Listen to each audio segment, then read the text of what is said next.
창업성장기술개발이라는 국가사업이 있어요. 금액은 어느 정도 받을 수 있습니까? 금액은 이제 1.5억 정도를 1년간 집행합니다. 그럼 우리 회사에 가 없다. 이러면은 뭐 아니요, 1.5억을 받을 수가 없어요. 그렇죠. 그러니까 뭐 없으면 합격을 못 합니다. 아. 절대로.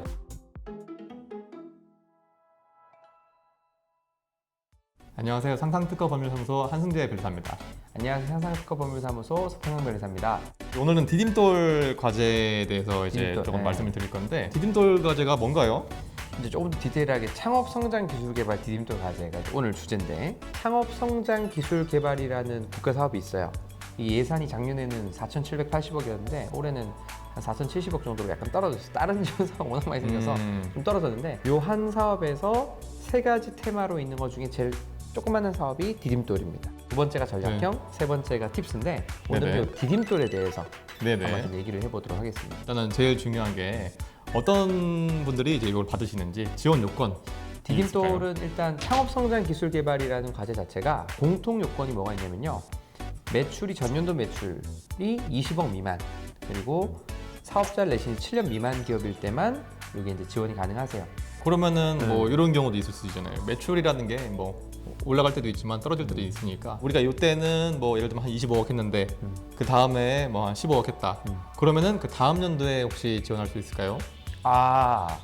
그 고난이도에 난 질문인데 사실 원칙은 안 됩니다. 매출이 한 번이라도 20억 선을 넘어가는 게 결산이 되고 나면은 안 되는 게 원칙이에요. 근데 좀 재밌는 게 이런 건 있어요. 예를 들어서 이 디딤돌 사업 같은 경우는 항상 그 연초에 2번 나와요. 원래 1월, 4월 나오기로 공고가 했었는데 올해는 정확하게 2월 8일부터 25일까지, 2월 8일부터 2월 25일까지 1차를 다 끝냈고요. 그다음에 4월 달에 한 번 더 나오기로 했는데 이제 아직은 안 나온 상태인데, 아까도 이제 말씀드린 것처럼 1, 4월 해놓기로 해놓고 2월에 나왔잖아요. 이런 것처럼 공고보다, 예상 공고보다 조금씩 늦게 나올 때도 있어서 한 4월 중순이나 말 아니면 5월 초쯤에 이제 두 번째 있는 것도 나올 거라고 판단이 되는데, 첫 번째 거가 2월 달에 하잖아요. 근데 2월 달에는 작년도 결산이 법인 같은 경우 안 끝나요. 그렇죠. 법인은 3월 달에 결산이고 개인 사업자는 5월 달에 종합소득세 내면서 작년기 결산이 되는데, 그러면 이런 거죠. 올해 2021년인데 작년 2020년도에 매출 100억을 찍은 거예요. 근데 19년도에는 사실 10억밖에 안 됐어요. 그런데 2021년도 2월 달에 보면 결산이 나온 자료는 19년도 자료밖에 없잖아요. 그렇죠. 그럼 쓸 수 있어요. 매출 100억인데도. 아 그럼 되고 나서는 그렇죠. 뭐 너네 넘었네 하고 다시 반납 이런 건 없다. 그건 없어요. 그건 없다. 공고일 기준으로 결산이 나와 있는 것 중에 20억이 넘은 게 하나라도 있으면 안 된다. 이렇게 되어 있다고 보시면 돼요. 그러면 요거 되면 네. 금액은 어느 정도 받을 수 있습니까? 금액은 이제 1.5억 정도를 1년간 집행합니다. 근데 이제 사실 1.5억이라고 하는 건 최대 금액이고 네. 보통은 이제 일반적으로 정부 지원 사업들이 다 그거보다는 좀 적게 받잖아요. 실제로는 이제 어느 정도 금액을 제일 많이 받을까요? 그래도 거의 한 1억 2천 이상 1억 2천. 받는다 보시면 될 것 같고요. 우리 정부 돈으로 사업하기, 우리가 1탄, 2탄, 3탄, 4탄은 다 사업화 자금이라고 해서 네. 말 그대로 연구개발과 관계없이 사업에 보태 쓰세요라는 자금으로 설명을 드렸어요. 쉽게 네. 말해서 인건비, 특허비, 마케팅, 홈페이지, 뭐 로고 만드는데 뭐 사업에 필요한 임대료 다 쓸 수 있는 돈이었는데, 저희가 앞으로 할 5탄, 6탄, 7탄 우리 R&D 자금인 창업성장기술개발 과제는 이 돈 쓰는 게 굉장히 좀 제한적이에요.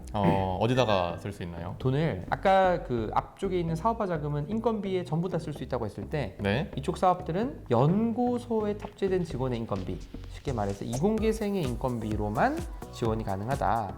이렇게 되는 부분, 그리고 특허 비용, 추가로 장비, 뭔가 연구를 위해서 장비를 써야 되는데 그 장비 비용을 한다라고 하면 그 세 가지 비용이 가능하다. 이렇게 보시면 됩니다.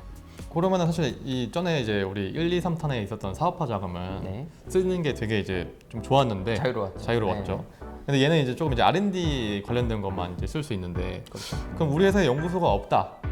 이러면은 뭐 돈을 뭐 1.5억 받아도 아니요, 1.5억 받을 수가 없어요. 그렇죠. 그러니까 뭐 연구소가 없으면 합격을 못 합니다. 절대로. 예. 그럼 이제 어차피 이제 얘네가 못 쓸 걸 알기 때문에 주질 않는다. 국가기관에서 심사위원들도 이 돈을 줬을 때 쓸 수 있을까 이걸 따져요. 연구원이 한 명밖에 안 돼서 뭐 전담부서 수준이다. 약간 심사위원들이 봤을 때 이제 만만치 않죠. 쉽지 않다. 쉽지 그래서 않다. 돈을 1년에 1.5억 정도 소화는 우리 그냥 소화할 수 있어요. 이런 이제 느낌으로 오는 팀들이 합격률이 높다. 연구소가 좀 있어야 된다. 연구소가 없다고 제한을 못하고 이건 아니에요. 필수 요건은 아닌데 지금까지 이력으로는 연구소 없는데 합격한 기억을 본 적이 없습니다. 쉽지 않다. 네, 연구소가 있어야 합격을 한다 이렇게 생각하시면 거의 뭐 맞다라고 생각하시면 될 것 같습니다. 그 외적으로 뭐 혹시 뭐 팁이라든지 혹시 이런 건 있을까요? 이런 얘기하면 강화가 좀 빡세게 될 수도 있을 것 같은데 이 담당하시는 분들이 조금 이걸 악용하시는 분들이 좀 많이 생겨서 이런 거죠. 그러다 보니까 전시행정용인데라도 어떤 개수라도 좀 많이 맞춰놓고 가는 게 중요하다. 말씀드리죠.